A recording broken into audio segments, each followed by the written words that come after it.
Right. Why don't we go into my office? You don't mind if I record this, do you? Have I ever? I just wish you would allow me to do the same.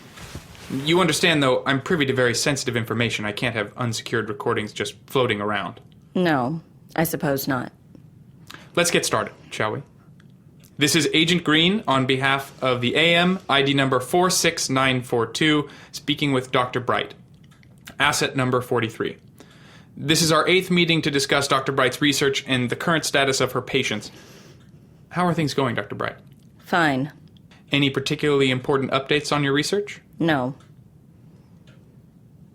Okay.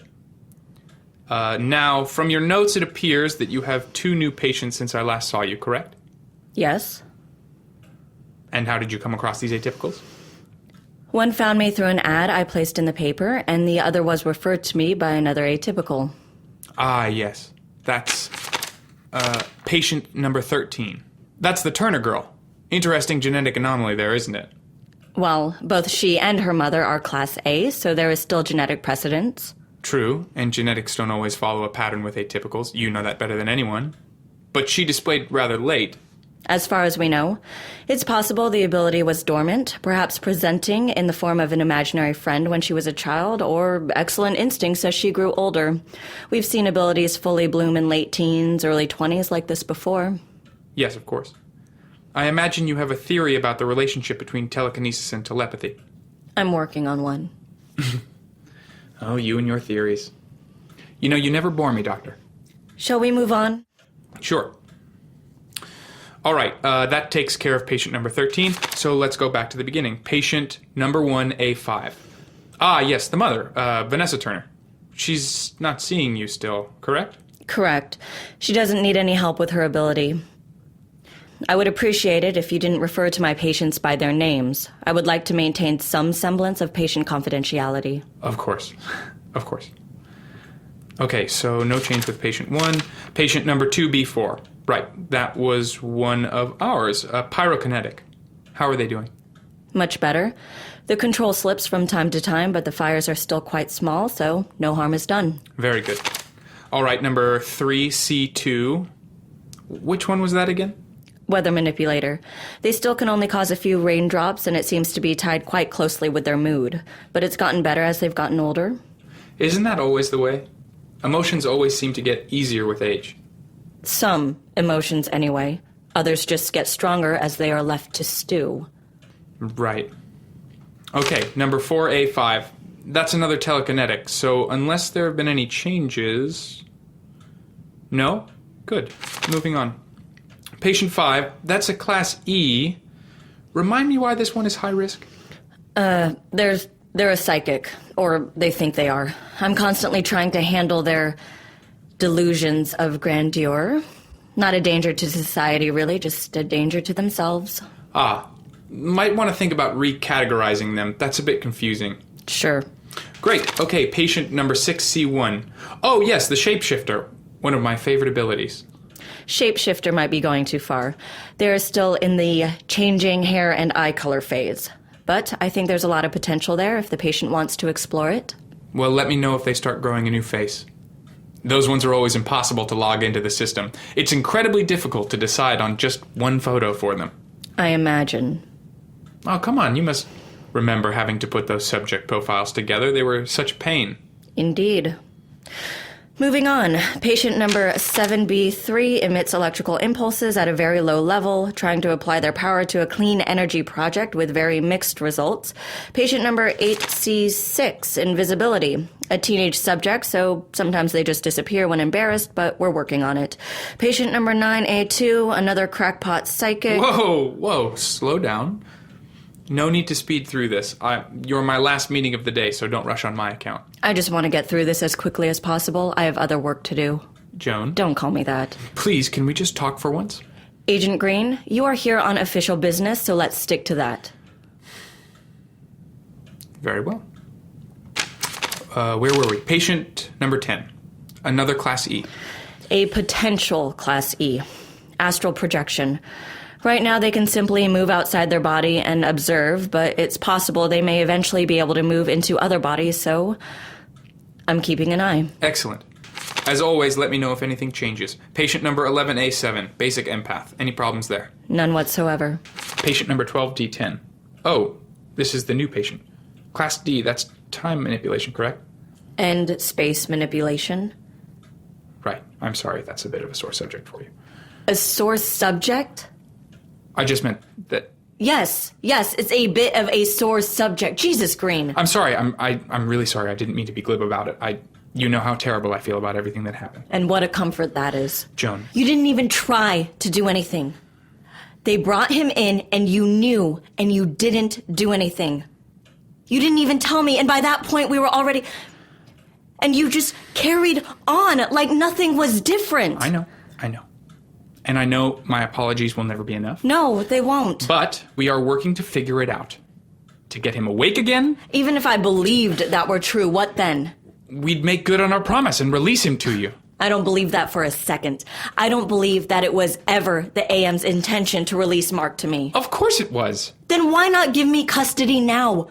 Put him in a normal hospital where I can visit him, talk to him, hold his hand. Why keep him locked up? Because a normal hospital isn't equipped to deal with something like that, and you know that. But I am. I could get the proper equipment, monitor him, study his brainwaves, try to come up with a solution. I am better than half the scientists at the AM. I know that. God, we have this argument every single time, and every time you say you're going to put in a request, and then I bring it up again, and you just evade. It's what you've always done. Just talk around the issue instead of actually coming up with a solution. That's what makes you such an excellent bureaucrat. Dr. Bright. Oh, it's Dr. Bright now. What do you want from me? You don't want me to be familiar with you. And yet you expect me to do you favors. None of this seems very fair. Fair? How dare you talk to me about fairness? Fair would have been disclosing to me that our bosses had kidnapped my brother. Fair would have been helping me to get him out. Oh, because your jailbreak attempt went so well. Maybe if I had had a little support, it would have. And then what? I'm out of a job I love, on the run presumably, and for what? To let a dangerous man run free. Oh, please, Mark isn't dangerous. You know that as well as I. But he could be. If he fell into the wrong hands... He is not a toy, for God's sake. No one was going to snatch him up and use him for some evil plot. You all had already taken care of that. Oh, please! We weren't using him against anyone! We were just trying to figure out how his ability worked. Good God, I'm going to have to cut out half of this recording. And what a complete mess you made of it. Joan, he is the only atypical of his kind! His power, it's limitless, and you know that! The potential that's there. Don't talk to me about Mark's potential. You've destroyed that. You've destroyed any hope he had to live a normal life. And is that really what you want for him? For all atypicals? For them to lead normal lives? Of course. That wasn't always your position, Dr. Bright. People change. They certainly do. I think this meeting is over, Agent Green. I believe I'm the one who decides when this meeting is over, Dr. Bright. This is my office, Green. If you insist on continuing your cowardly behavior, it would be in your best interest to leave. Now. We will get through this, Joan. You, me, and Mark. The AM is taking care of him. He is in good hands. Let me get the door for you. Damien, what the hell are you doing here? What up, Doc? Dr. Bright, is that how you address your patients? No. Damien isn't a patient. He's... I'm a friend. Her, closest friend, in fact.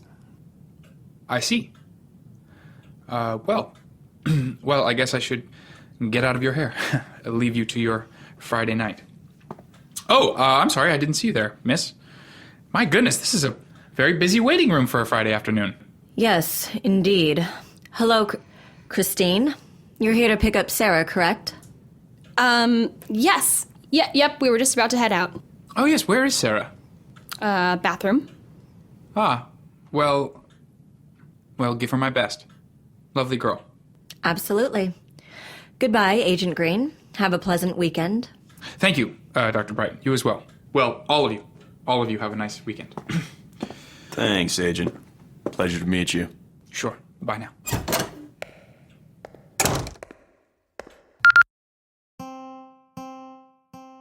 Thank you for listening to The Bright Sessions. Today's episode was written and directed by Lauren Shippen and produced by Misha Stanton.